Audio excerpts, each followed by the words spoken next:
Sa ikalawang pagkakataon, mauupong Pangulo ng Amerika si Donald Trump matapos ang landslide victory kontra kay US Vice President Kamala Harris. Live mula sa Washington, D.C., magbabalita si Jovi Francisco. Jovi, kumusta dyan? Cheryl, isang araw nga matapos yung botohan at ang pagbibilang at resulta ay ang katanungan ay kung nakapag-move on ba ng mabilis yung mga hindi pinalad na manalo sa halalan na ito dito sa Amerika. So alamin dito sa aking report. Well, I want to thank you all very much. This is great. These are our friends. We have thousands of friends on this incredible movement. Masayang humarap si Donald Trump sa kanyang supporters sa West Palm Beach, Florida matapos muling magwaging Pangulo ng Amerika. Malayo yan sa eksena noong matapos ang 2020 elections nang talunin siya ni Joe Biden at magkaroon ng karahasan sa US Capitol. Ngayon, ilang Republicans ang lumabas sa kalsada para magdiwang. May hiling agad sila sa ikalawang termino ni Trump. Well, close the border. Got to close the border. Stop these people from crossing. Nakuha at nahigitan ni Trump ang kinakailangang 270 electoral votes kontra sa Democrat nominee na si US Vice President Kamala Harris. Ayon sa isang senior advisor ni Harris, tinawagan na nito si Trump para mag-concede at batiin sa panalo nito. Humarap naman si Harris sa kanyang alma mater sa Howard University.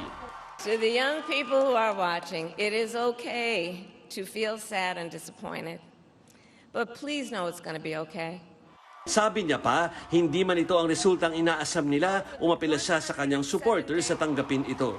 Nagpapasalamat pa rin siya sa mga naniwala sa kanyang kakayahan. But hear me when I say,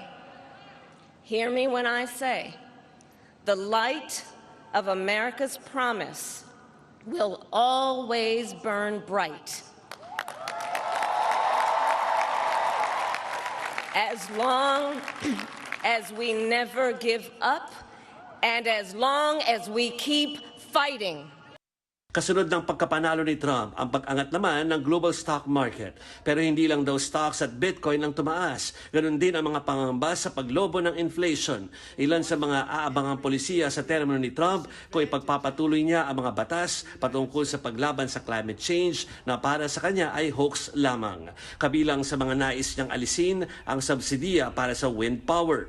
Bumuhos naman ang pagbati mula sa international community sa panalo ni Trump, kabilang sa mga bumati ang United Nations at mga pangulo ng iba't ibang bansa gaya ng Ukraine, Germany at Serbia. Isa rin sa bumati si Pangulong Bongbong Marcos. Umaasa raw ang kanyang administrasyon na makakatrabaho si Trump sa iba't ibang issue na makakabuti sa relasyon ng Pilipinas at Amerika. Dati na raw niyang nakilala si President Trump at alam daw niyang ang leadership nito ay magbubunga ng better future. Bago pa man magbilangan ng boto, nakausap natin sa embahada sa Washington, D.C. si Philippine Ambassador Jose Manuel Romualdez. Nagbigay rin siya ng pananaw sa pag-upo muling Pangulo ni Trump.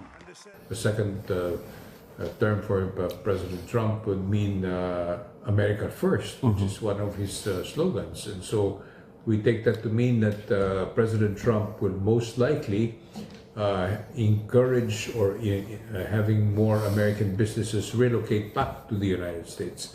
But nonetheless, we do have the exports, meaning the exports from Asia to the United States. The Philippines and Vietnam are the top.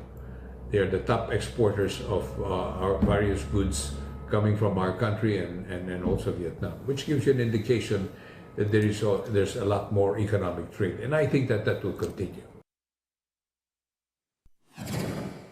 Cheryl, ngayong gabi matapos nga yung speech ni Vice President Kamala Harris doon sa isang universidad malapit dito, ay pinuntahan naman natin yung pagpupulong o regrouping na tinatawag ng Team Kamala at especially yung mga Asians na tumulong doon sa kampanya na yon. So nag-regroup sila at ang pinag-uusapan ay what went wrong, dahil natural yun, para malaman nila kung ano yung pagkukulang nila. Pero lumalabas lang talagang naging mga mitsa kung bakit kinulang yung kanilang efforts ay dahil sa immigration, inflation, at saka siyempre 3 buwan lang ang naibigay para sila ay lumaban dahil hindi naman nga sila yung tipo nakapagkampanya even before that dahil hindi naman talaga original candidate ng Democrats itong si Kamala Harris. Cheryl.